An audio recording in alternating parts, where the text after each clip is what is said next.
Bienvenue à ce bulletin d'information. Vous êtes branchés sur Juno 7. Le rétablissement d'un climat de sécurité en Haïti était au centre d'une rencontre entre Ariel Henry et Luis Almagro.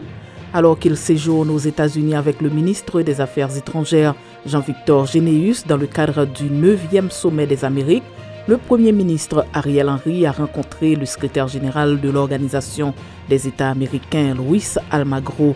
Les deux hommes se sont entretenus sur plusieurs sujets d'intérêt pour Haïti et la région, notamment la sécurité selon la primature.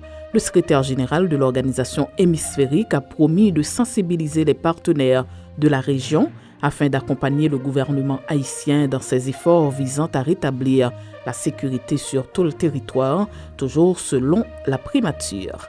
Rencontre entre le Premier ministre Ariel Henry et le président de la BID, un programme d'un montant de 1,3 milliard de dollars est à l'étude.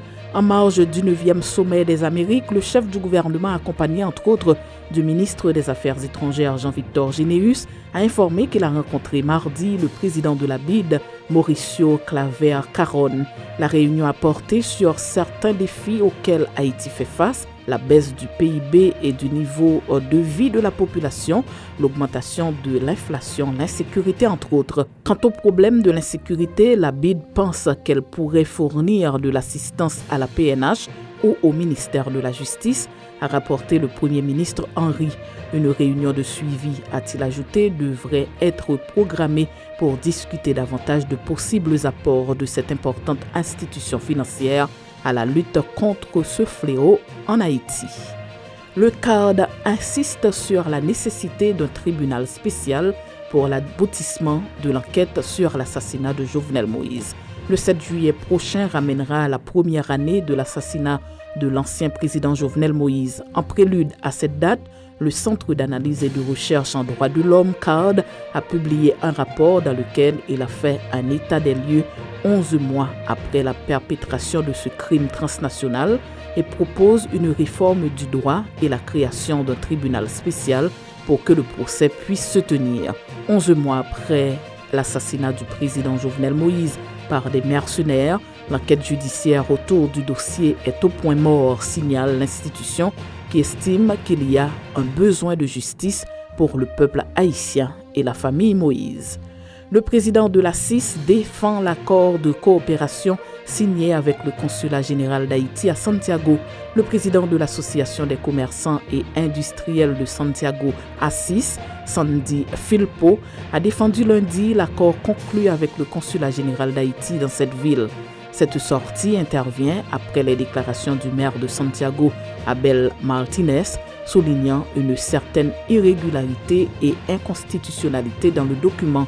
M. Martinez avait fait savoir que la municipalité de Santiago n'autorise pas les accords qui profitent aux étrangers résidant illégalement en République dominicaine.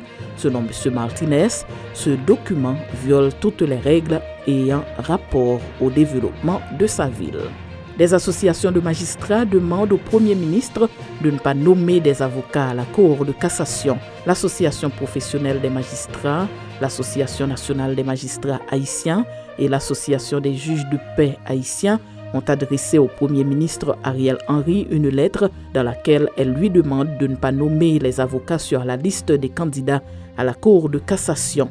Il n'est prévu nulle part dans la loi du 27 novembre 2007 portant statut de la magistrature qu'un avocat puisse être nommé juge à la Cour de cassation, la plus haute juridiction judiciaire du pays, écrivent ces associations dans la lettre. Aux États-Unis, un enfant de 2 ans tue son père d'un tir accidentel pendant qu'il jouait à un jeu de vidéo. Un nouveau drame s'est produit aux États-Unis, plus précisément en Floride. Un enfant de 2 ans a tué accidentellement son père le 26 mai dernier avec une arme chargée laissée au sol dans un sac par ses parents, ont rapporté plusieurs médias étrangers citant les autorités. En effet, les médias ont rapporté que les policiers avaient cru que c'était le père de l'enfant surnommé Reggie Marbury, âgé de 26 ans, qui s'était lui-même tiré dessus.